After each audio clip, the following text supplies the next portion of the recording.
नाग पंचमी सावन मास का एक बहुत बड़ा पर्व माना जाता है। नाग पंचमी कब मनाई जाती है?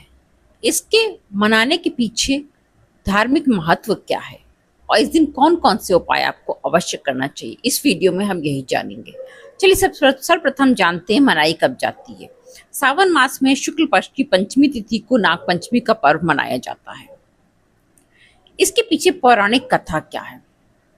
सर्वप्रथम इसकी कथा मानी जाती है कि श्री कृष्ण जी ने कालिया नाग, जो कि यमुना नदी में रहते थे, और उनका बहुत बड़ा आतंक फैल गया था। यमुना नदी में कोई आसपास जाता नहीं था, उसमें कोई स्नान नहीं करता था, सिर्फ उनके डर की वजह से, कालिया नाग के डर की वजह से। तो इसी दिन ये माना जाता है कि श्री कृष्ण जी ने जो है वो कालिया नाग को वश में किया था और यमुना नदी को विष मुक्त किया था। इसलिए इस दिन को जो है वो मनाया जाता है, नागों की पूजा की जाती है। एक वर्णन और मिलता है महाभारत में। वो वर्णन क्या है कि आस्तिक मुनि जो थे, तो उन्होंने एक यज्ञ रुकवाया था। वो यज्ञ कौन कर रहा था? वो यज्ञ जो है राजा जन्मेजय कर रहे थे। इस यज्ञ की क्या खासियत थी, विशेषता ये थी कि इसमें जो है नागों की बलि दी जा रही थी इस यज्ञ में। अब सारे नाग बहुत परेशान थे कि हमारा तो वंश ही खत्म हो जाएगा अगर हमारी बलि इसी तरह चलती रही तो जो है आस्तिक ऋषि जो थे, उन्होंने आज ही के दिन इस यज्ञ को रुकवाया था और नाग वंश की रक्षा की थी। इसलिए भी ये दिन नागों के लिए बहुत विशेष माना जाता है। इसलिए सावन मास की शुक्ल पक्ष की पंचमी तिथि को नागों की विशेष पूजा की जाती है। सर्प जो है उनकी विशेष पूजा की जाती है। और इसका कारण एक ये भी है कि भोलेनाथ का आभूषण है ये, उन्होंने अपने गले में इन्हें लपेट रखा है, इनको महत्व दिया है, इसलिए भी इनका महत्व बहुत बढ़ जाता है। इसलिए पंचमी तिथि के दिन नागों की पूजा विशेष रूप से की जाती है। अब आपको पूजा में करना क्या है? जिनके यहाँ ये पर्व मनाया जाता है तो उनके यहाँ जो है एक थाप टाइप की बनाई जाती है काले रंग के कोयले से, और या तो फिर गेरू से, और उसके ऊपर नागों की प्रतिमा बनाई जाती है और उसके ऊपर उनकी पूजन किया जाता है, खील वगैरह से पूजन किया जाता है। अगर आपके यहाँ नहीं मनाई जाती है तो कभी भी नया पर्व इस तरह से नहीं शुरू करना चाहिए, क्योंकि ये सारे पर्व जो है वो आपके कुल परंपरा के अनुसार चलते हैं।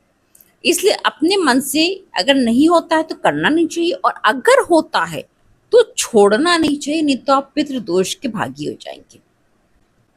इस बात का खास ख्याल रखना चाहिए। जो भी पर्व आपकी कुल परंपरा में चले आ रहे हैं उनको आपको अवश्य मनाना चाहिए, जो नहीं हो रहे हैं उनको प्रारंभ नहीं करना चाहिए, और जो हो रहे हैं उनको छोड़ना भी नहीं चाहिए। यही सब कारण होते हैं पितृदोष के। अब आपको और क्या करना चाहिए कि इस दिन अगर आपके यहाँ ये पर्व नहीं मनाया जाता और आप चाहते हैं कि आपके ऊपर किसी तरह का नाग दोष है, कालसर्प दोष है, पितृदोष है, तो आप उससे मुक्ति पाना चाहते हैं, तो आप कुछ छोटे छोटे उपाय कर सकते हैं। जैसे कि यमुना नदी में, क्योंकि यमुना नदी में इनका विशेष महत्व माना जाता है, इसलिए गंगा में नहीं, यमुना नदी में जो है आप सर्पों का जोड़ा, चांदी के छोटे छोटे सर्पों का जोड़ा ले लीजिए और उसे यमुना नदी में बहा दीजिए।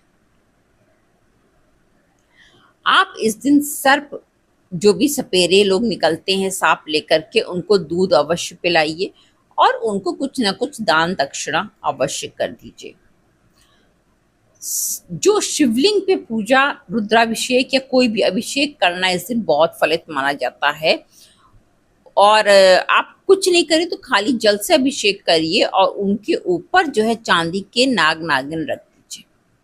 इससे भी आपके ऊपर किसी तरह का अगर नाग दोष होगा तो वो समाप्त हो जाएगा, क्योंकि भोलेनाथ का तो ये आभूषण ही है। इस दिन विशेषकर इसीलिए शिव मंदिरों में बहुत भक्तों की भीड़ होती है, क्योंकि भोलेनाथ के इस आभूषण की लोग पूजा करते हैं। जो उनके ऊपर सांप लगा होता है, उनकी विशेष पूजा इस दिन की जाती है।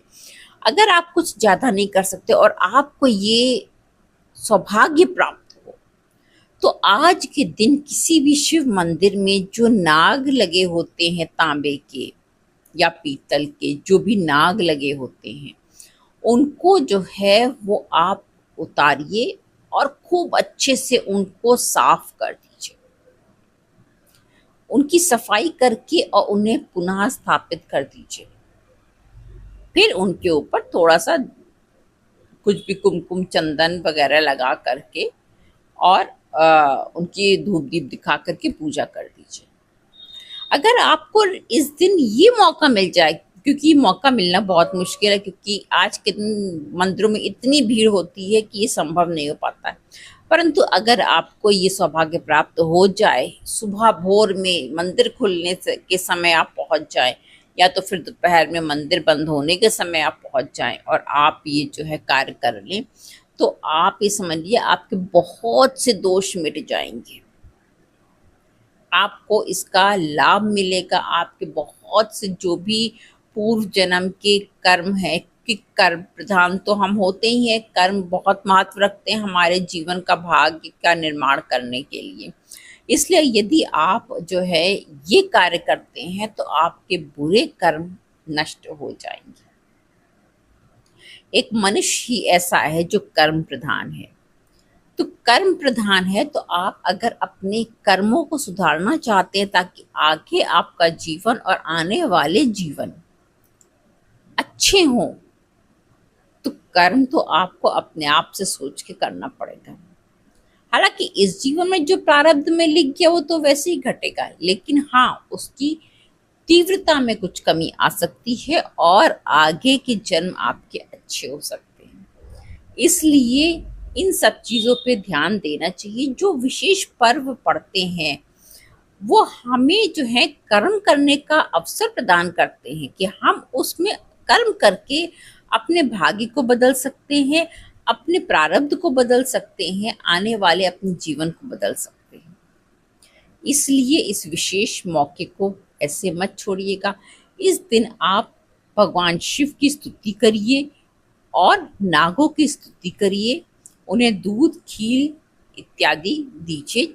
ये भोग उनको अति प्रिय होता है, उनको पिलाइए और नहीं तो शिवलिंग पर अर्पित कीजिए। ऐसा करने से आपको इसका लाभ अवश्य ही प्राप्त होगा। चांदी की नाक चढ़ाना बहुत शुभ होता है। इसको यदि संभव हो तो अवश्य चढ़ाते हैं।